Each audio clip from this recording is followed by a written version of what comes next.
In today's video, I thought we would directly address a very specific point that those who support intervention in Venezuela roll out as the reason for doing so.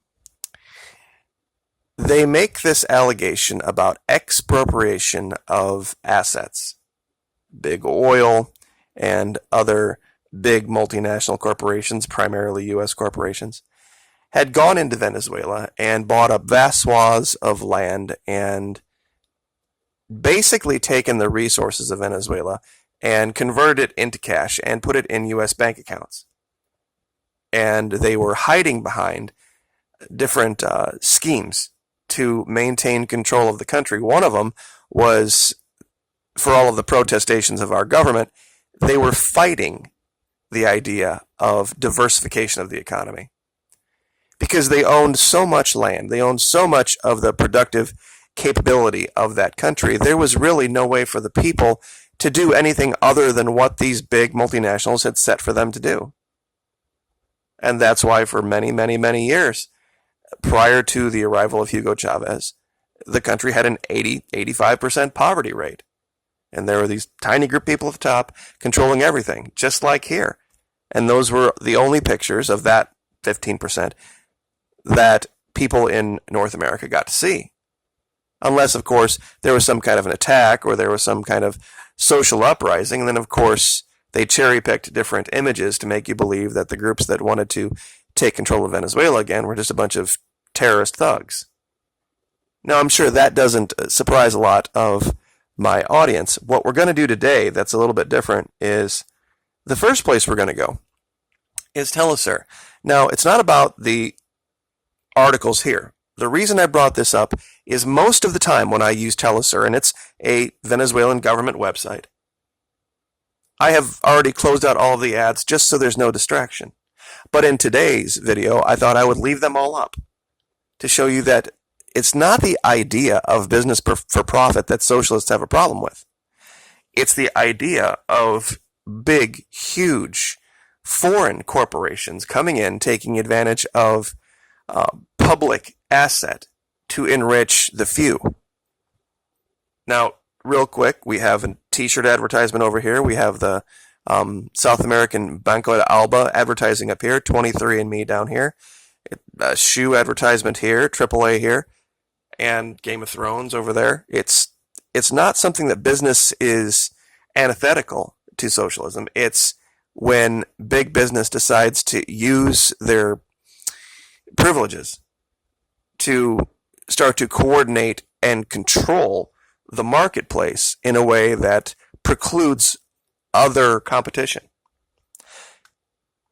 One of the great arguments that the folks talk radio and the people in control of our government now like to use is, well, Chavez expropriated all of these assets, and that's when everything went to hell, and that's why they can't pump any oil, and that's why they don't have any money, blah, blah, blah, blah, blah, blah, blah, blah, blah.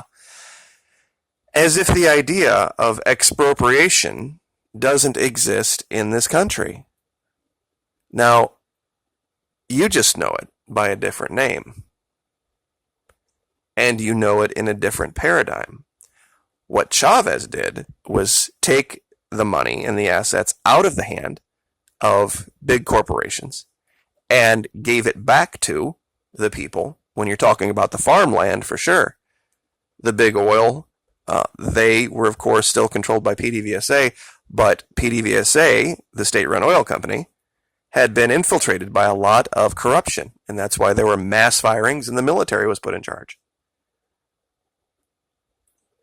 There has been more eminent domain abuse in this country than there has ever been expropriations in Venezuela. The government entitling itself to private property for the benefit of its cronies in big business. What Chavez did was the reverse. And real quick, just for a definition, it wasn't stolen. Even the companies that allege what Chavez did was wrong don't call it confiscation. They don't call it stolen. They use the legal term expropriation as when a governmental action to dispossess a foreign company or corporation investor of goods that it believes is being abused. Now, one of the things that was going on is corrupt practices. And this is even illegal under U.S. law. A crime for a U.S. corporation to bribe an official of a foreign government or political party to obtain or retain business. That is exactly the reason that Chavez took control of those oil fields and of the farm fields and everything else going on. In fact, there's a list here, let's see if I can find it, of the different things that he took control of. One second, let's see if I can find it.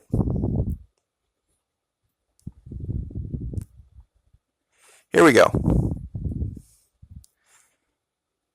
This is from Republica, the different things that got nationalized. Oil, 2007, ExxonMobil, ConocoPhillips, Total SA, and it lists the agreements, and I'll see if there's a way I can get a link down in the, I have to do the links in the comments section now. I can't do it in the description anymore because of YouTube and their new policies. Agriculture, a rice mill operated by Cargill. This is what they were doing. During the 90s and the 80s and the 70s, when it was the heyday of U.S. corporations down here, they realized that to control the country, they had to control the means of production of all of the goods, of things that people would need. They could not have there being any private ownership of important industry. And by private, that means small mom and pop businesses. The thing that built our country, they couldn't have that go on in Venezuela. It had to go right to the top, to where only 3 or 4 corporations controlled all of it. And one of the reasons Venezuela had to import so much food, which was an exacerbating factor when the price of oil was crashed, is that there were vast swaths of Venezuela farmland being left fallow by the people by the corporations who owned it. And even those who were owning property could not farm it because the price of everything was being kept so artificially low on the open market. They couldn't charge enough to make it worth paying people a living wage to operate the farm. And this was done on purpose to keep Venezuela in chains. That was the case in the 70s and the 80s and 90s. This is what gave rise to Chavez. This is why in a 3-way race, and I'm going to say this every chance I can until people can get it through their heads what that really means. In a 3-way race in 1998, Hugo Chavez, as a guy who had been convicted of attempting to overthrow the government, won 60% of the vote. That means the current 2 parties that had controlled that country for years and years and years and years were so wildly unpopular that between them, they couldn't get 40%. That's an amazing, amazing thing. And when he took control, he did some very radical things that made a lot of international businessmen take note that you can't go into a country like this for, an extended amount of time and expect those plans, even with the backing of DC, to last for very long.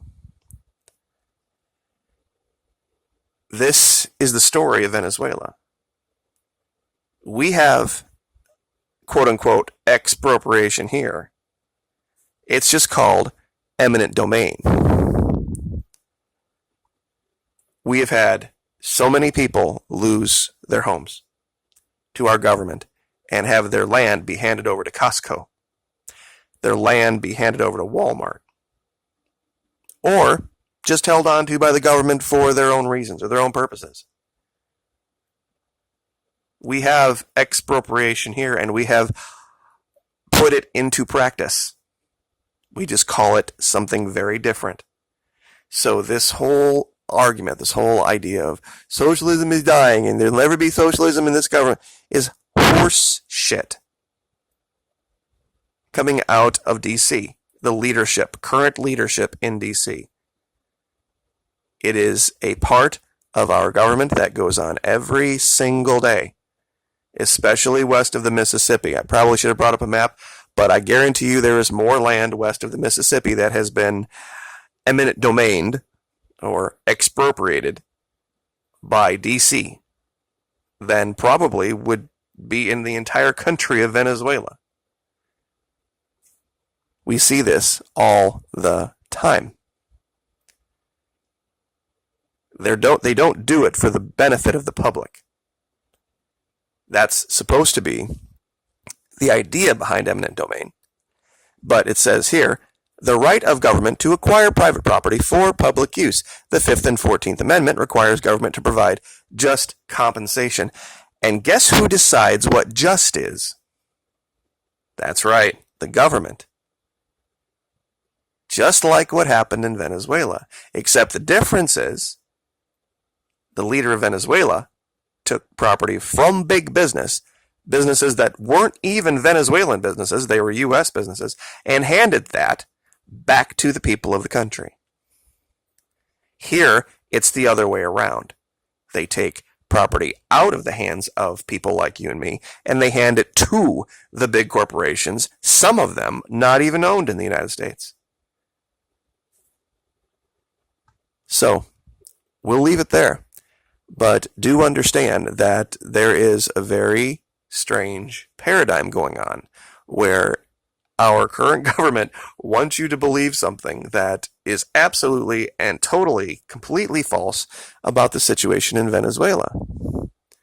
And the last thing I'll say is, again, if your definition of success, being successful, means being wildly wealthy and having big corporations rule the world as long as they're U.S. corporations, if that's your definition of success, while the vast majority of the world is living in poverty and can barely get by day to day, then you're right. Socialism will fail. If that was your definition of success. If you have a different definition of success, though, socialism will succeed. Like, share, subscribe.